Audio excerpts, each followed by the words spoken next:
J'espère que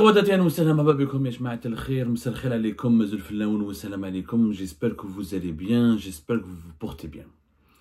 L'émission que nous avions diffusée le 9 novembre avant-hier, concernant le climat de tension qui ne cesse de se dégrader entre l'Algérie et le Maroc et les déclarations inquiétantes et alarmantes du chef de la diplomatie marocaine, Nasser Bourita, sur l'éventualité d'une guerre entre l'Algérie et le Maroc, les accusations portées officiellement par les autres parents responsables marocains, qui est Nasser Bourita, qui impute à l'Algérie une volonté manifeste de déclencher une confrontation militaire avec le Maroc.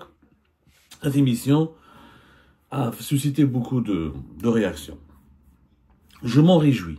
Je m'en réjouis parce que nous sommes, je le dis en toute modestie, mais malheureusement, en tout cas du côté algérien, même du côté marocain, il faut le dire, l'un des rares médias qui essaie de faire de la pédagogie, de l'apaisement, qui appelle à la réconciliation, à la négociation, qui essaie d'expliquer les faits sans accabler les uns et les autres, de faire preuve de droiture, d'objectivité. Alors, après cette émission, j'ai eu beaucoup de débats avec des amis et des sources algériennes. Et je me suis dit, c'est bien de continuer avec notre émission pour mettre les points sur les i, pour apporter des explications. Même des amis marocains m'ont contacté.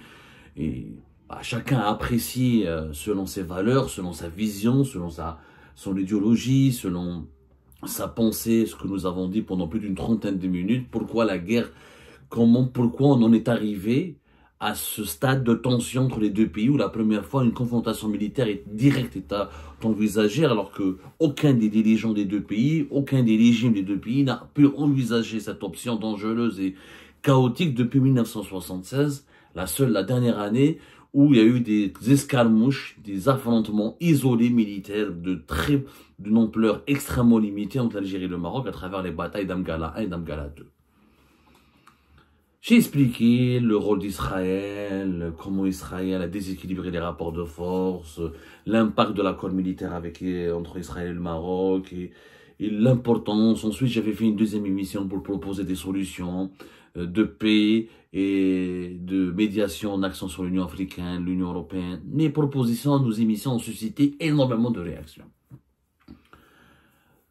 3 remarques s'imposent. D'abord, le premier point, certaines sources algériennes nous reprochent, il est bien, c'est un bon journaliste, on aime bien ce qu'il fait, mais on n'aime pas quand il critique pas le Maroc. On n'aime pas quand il dénonce pas l'Israël. Je m'appelle Abdou Sammar. Je dirige un média qui s'appelle Algérie Part. Nous, notre mission n'est pas de critiquer les gouvernements des autres pays. Les autres pays, que ce soit le Maroc, que ce soit le Qatar, que ce soit les Émirats, que ce soit Israël, que ce soit l'entité sioniste, appelons-la comme vous voulez, que ce soit la France, ils ont leurs médias, ils ont leurs journalistes qui s'occupent de leurs affaires internes. Nous, notre priorité est d'informer notre opinion publique sur les dessous de l'actualité algérienne. Notre priorité est la défense de l'intérêt général de l'Algérie. Notre priorité, c'est la sécurité, le développement de l'Algérie. C'est éclairer la lanterne, éclairer l'opinion publique algérienne sur ce qui se passe dans son propre pays. Mesdames et messieurs, vous devez comprendre que travailler sur l'actualité algérienne, dans l'état actuel des choses, dans l'évolution actuelle de notre chère Algérie, est tout simplement pénible. Pour ne pas dire extrêmement compliqué. Extrêmement compliqué. Il n'y a plus de liberté. Nous vivons dans un totalitarisme absolu. Aujourd'hui, l'Algérie n'a plus de médias. Il n'y a plus de liberté. Le soir, les lois ont été clochardisées, les khabars sont devenus des instruments de propagande. Les journalistes ont développé une autocensure exceptionnellement dangereuse. 12 journalistes, au moins 12 journalistes, et ce n'est pas plus, une douzaine de journalistes ont fait de la prison entre 2019 et 2024. Des condamnations à mort dont je fais l'objet.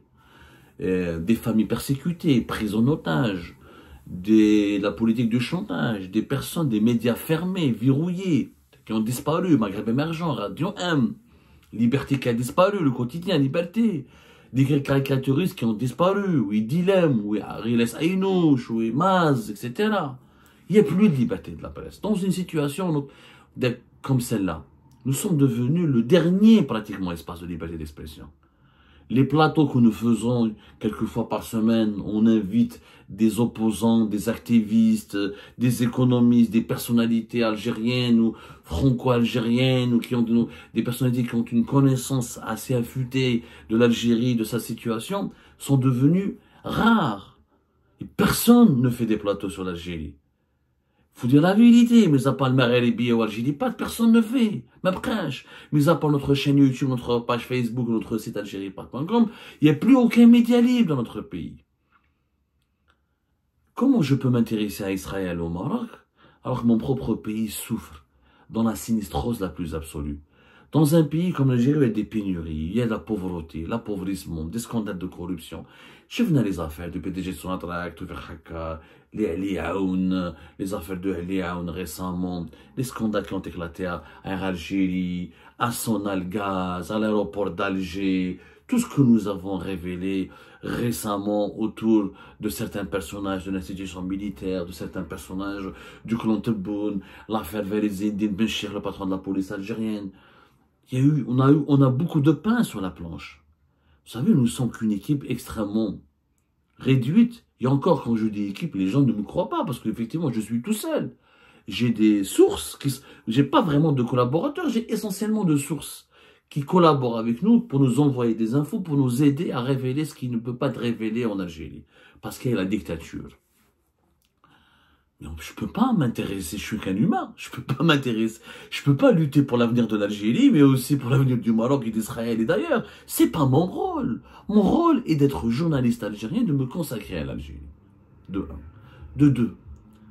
Il y a il y a une pensée dangereuse, extrêmement dangereuse, qui s'est développée en Algérie, malheureusement, depuis 2021-2022. Notamment depuis la rupture des relations diplomatiques avec le Maroc en août 2021. On veut nous faire croire que le mal qui menace l'Algérie vient des gouvernements étrangers, des régimes étrangers, des États étrangers comme Israël et le Maroc, ou les Émirats arabes unis. Ce qui est complètement faux. Celui qui doit veiller sur le bien-être, le développement, le confort de l'Algérie, de sa population, ce sont ses propres dirigeants. Est-ce que c'est de la faute du Maroc et d'Israël s'il y a autant de prisonniers politiques en Algérie?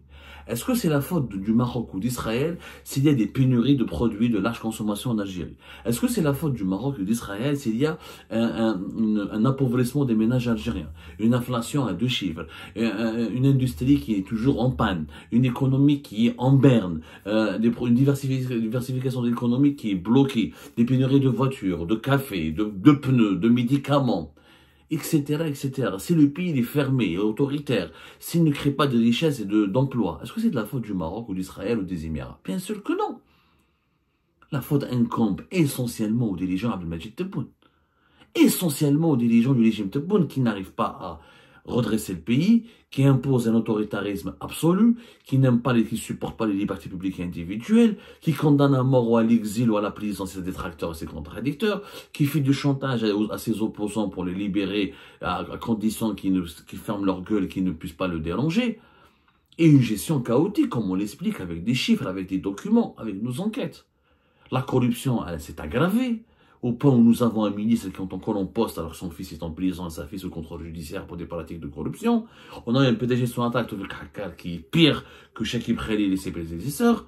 On a eu des scandales, encore une fois, on ne va pas les répéter, un patron de la police algérienne, espion, traître et corrompu. Ça s'est passé à l'époque de Tebboune. Ça s'est pas passé à l'époque de Abdelmadjid d'Abdelaziz Bouteflika. Maintenant, les menaces externes peuvent-elles justifier la régression interne? Absolument pas. Les mêmes menaces auxquelles était confronté Abdelmadjid Tebboune se sont présentées ou a été exposé au régime de Bouteflika.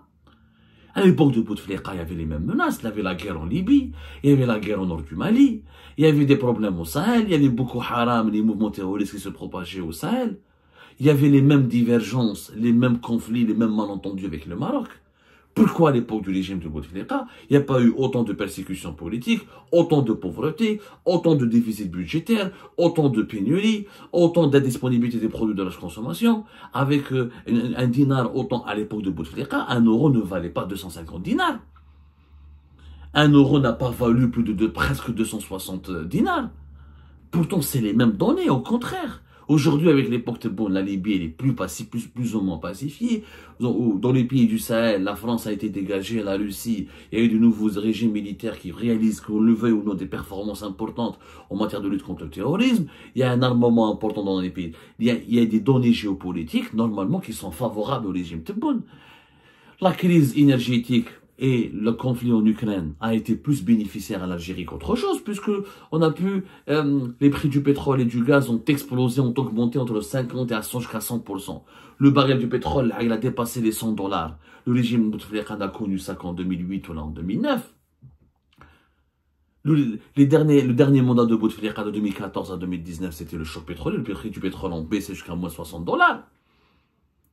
Donc, la Covid, mis à part l'épreuve de la pandémie de la Covid-19, qui a duré de 2020 à 2021, les trois dernières années du régime Tebboune n'ont été normalement que du bénéfice pour Tebboune, parce que la crise énergétique de l'Ukraine devait permettre à l'Algérie de s'enrichir, de gagner plus.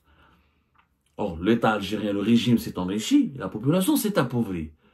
Donc, l'impact des menaces externes sur les équilibres internes de l'Algérie ne sont pas aussi effrayants, aussi déstabilisateurs, aussi importants. La seule chose qui a changé, le seul paramètre qui a changé entre l'époque de Bouteflika et l'époque de Tebboune, c'est effectivement l'alliance entre Israël et le Maroc. Ok. La question maintenant qu'on devrait poser, quelle est la responsabilité du régime algérien dans cette alliance? Je l'ai toujours dit, on l'a dit, fait Algérie part. On a invité à ce débat. Si l'Algérie n'avait pas maintenu, si le régime algérien n'avait pas maintenu sa politique extrêmement hostile contre le Maroc, en faisant de la question du Sahara occidental une cause nationale, en armant toujours le Polisario, en soutenant éternellement le Polisario, en refusant tout compromis avec le Maroc concernant la question du Sahara occidental. Est-ce que l'Algérie n'a pas poussé indirectement, pour ne pas dire directement le Maroc, à se réfugier dans cette alliance avec Israël?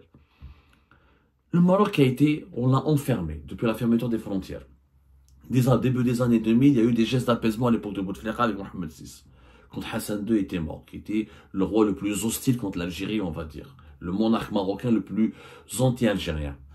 Mais qui dit Mohamed VI? Il y a eu l'obligation de visa pour les Algériennes et les Algériens à partir de 2004. Bouteflika a fait la même chose à partir de 2005. Il y a eu un apaisement un petit peu. Les problèmes algéro-marocains étaient gérés, mais étaient gérés convenablement à l'époque de Bouteflika. Il n'y avait pas de rupture des relations diplomatiques, rupture des liaisons aériennes.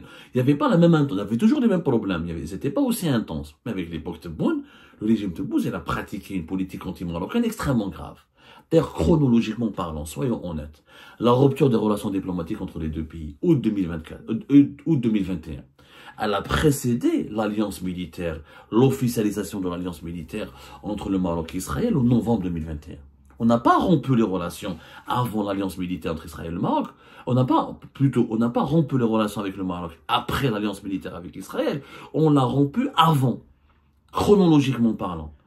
En fait, dès qu'il y a eu la reconnaissance américaine de la souveraineté du Maroc sur le Sahara occidental, dès qu'il y a eu la reprise des tensions entre le Polisario et le Maroc en décembre 2020, l'Algérie a commencé à revoir ses relations, à pratiquer une politique anti-marocaine. Ya Bibi.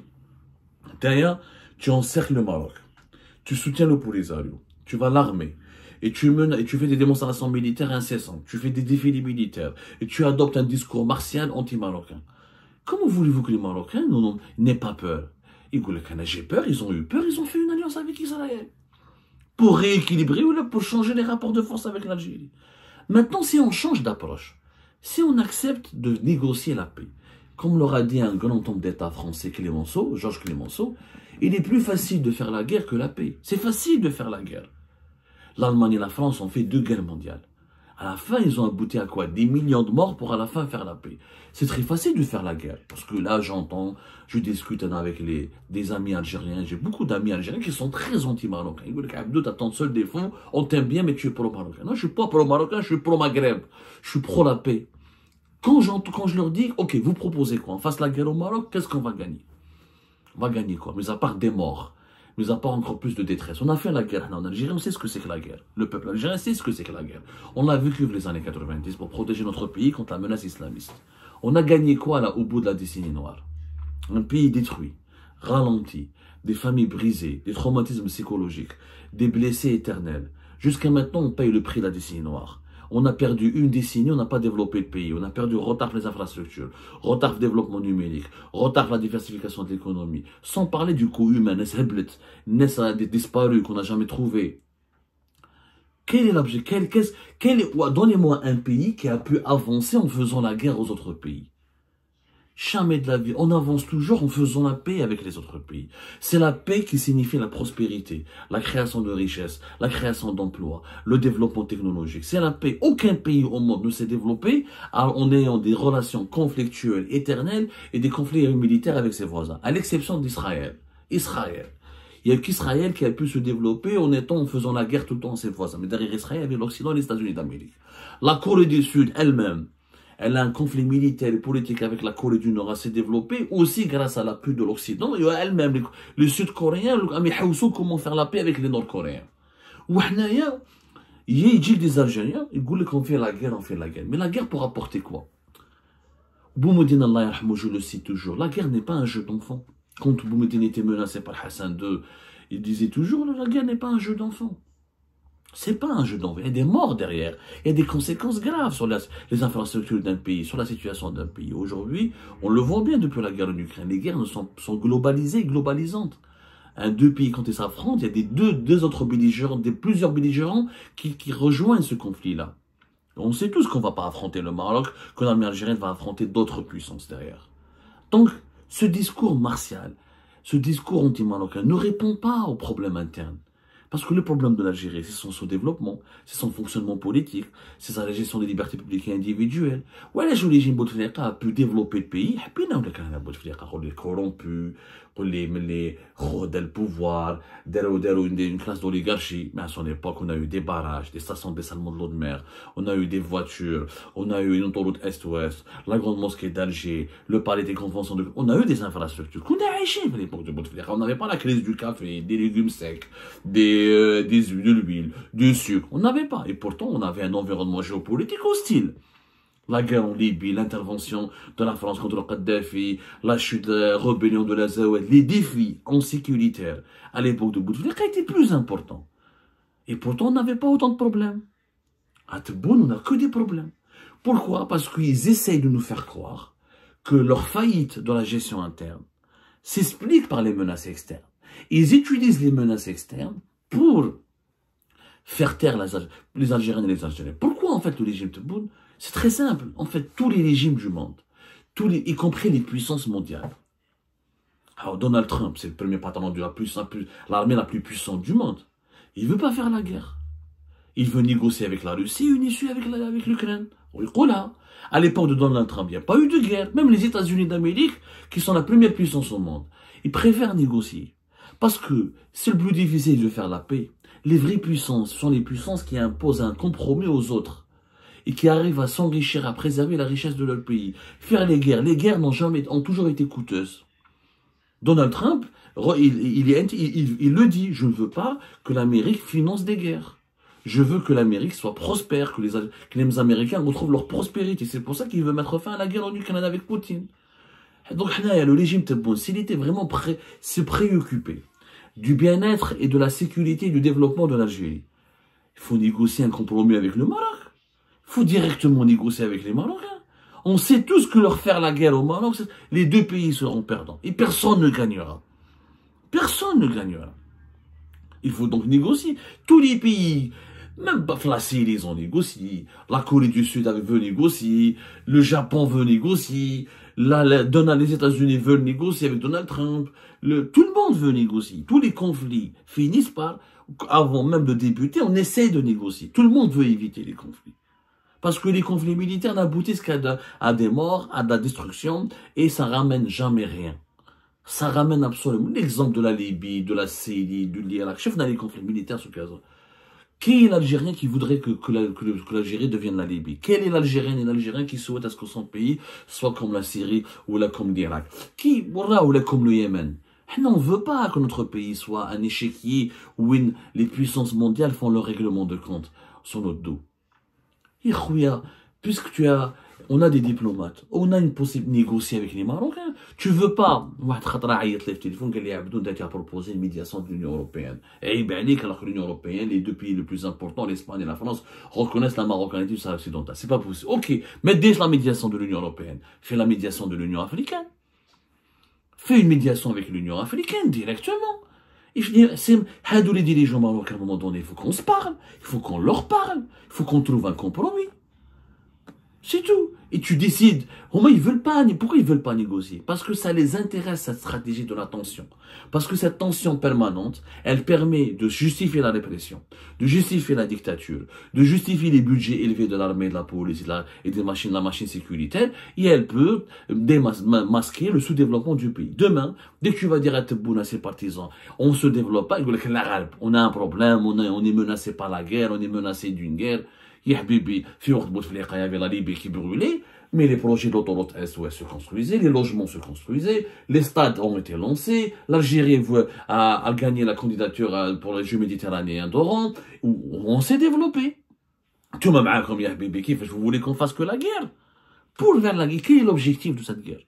Vous voulez qu'on occupe le Sahara occidental? Vous voulez que la Sahara occidental soit intégrée au territoire algérien? Et là, nous avons déjà le plus grand Sahara du monde. Nous avons pratiquement avec l'Australie et les États-Unis le plus grand désert du monde. Et là, notre propre territoire, on est déjà un pays, continent, on n'a pas développé. Ou un territoire en plus. Faisons des compromis. Faisons les Marocains, on divise ce pays, on fait un accès à l'Atlantique, on fait des projets communs, ou l'autonomie pour la population. Ils sont même pas 300 000 habitants, même pas la population de Bab el-Oued. Et on va régler le problème en 24 heures. Si les dirigeants algériens veulent régler le problème, le problème du Sahara occidental peut être réglé en 24 heures. C'est une population de 300 000 personnes, ni plus ni moins, c'est même pas Bab el-Oued. On peut rapidement trouver un compromis s'ils le veulent. En 24 heures, une solution réaliste. Parce que tout le monde sait, les dirigeants algériens eux-mêmes le savent. Eux-mêmes le savent. Les dirigeants algériens ont eu peur entre 2011 et 2013 que les Touaregs fassent un État indépendant au nord du Mali. Ils ont eu peur que la Libye se divise en plusieurs États. Ils ont eu peur que la Tunisie s'effondre et se divise. Ils ont eu peur que le Niger s'effondre et se divise. Parce qu'ils savent très bien que la création de micro-États dans le contexte mondial actuel, avec l'emprise des mouvements de narcotrafic, des mouvements terroristes et des ingérences étrangères, c'est un facteur de déstabilisation. Le monde moderne va vers les blocs régionaux, mais va vers la construction de micro-États. Le Sahara occidental ne pourra pas survivre, comme le sud du Soudan ne survit pas, comme le Mali a du mal à survivre, comme le Niger a du mal à survivre, comme plusieurs dizaines de pays africains ont du mal à survivre. Parce qu'aujourd'hui, il faut des marchés communs, des blocs régionaux communs pour affronter les menaces communes. Donc, si on veut être réaliste, on veut régler le problème avec le Maroc en 2 secondes. Dès l'autonomie, ou la assure-moi un accès à l'Atlantique, on se partage les territoires, 80%, 20%, même 80%, même des routes communes, accès commun, on exploite des projets communs, on déroule la paix. C'est très facile. Il faut juste faire preuve de bon sens. Mais moi, ils ne veulent pas négocier. Alors que la négociation directe, elle est inévitable. C'est pas la guerre qu'il faut faire avec le Maroc, c'est la paix qu'il faut faire avec le Maroc. Et cette paix peut être négociée en fonction des intérêts suprêmes de l'Algérie. Il faut la négocier directement, sous l'égide de l'Union africaine. Il n'y a pas un autre issue possible. Au moins, ils ne cherchent pas d'autres issues, parce que pour le moment, le climat de tension le climat de guerre les arrange. Comme ça, on fait taire tout le monde. Celui qui nous critique est un traître, celui qui nous conteste est un traître, celui qui demande au développement du pays est un traître. Ils ont la main mise sur le pouvoir. C'est une hypocrisie qui ne peut pas durer longtemps. C'est un jeu dangereux qui ne peut pas durer longtemps.